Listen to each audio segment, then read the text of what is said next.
ποτάμι και με τη δημοκρατική συμπαράταξη. Άρα, ηλίου φαϊνότερο.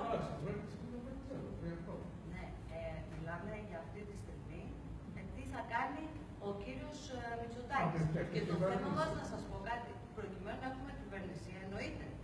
Αυτό το οποίο με ενοχλεί, ότι δεν θα δεχτώ ποτέ να συγκυβερνήσω μαζί με τον Γιώργο Παπανδρέου, τον άνθρωπο ο οποίος διέλυσε τα πάντα στην Ελλάδα. Αυτός που έφερε την Ελλάδα σε αυτή την κατάσταση, να έβαλε στο του, θα δεχτώ ξανά να έρθει τώρα να μας τα φτιάξει. Μα είναι δυνατόν. Η προσωπική μου άποψη και αυτό και ένας βασικός λόγος που έφυγα από την Νέα Δημοκρατία είναι αυτό. Ενώ θα κυβερνήσετε με αυτό.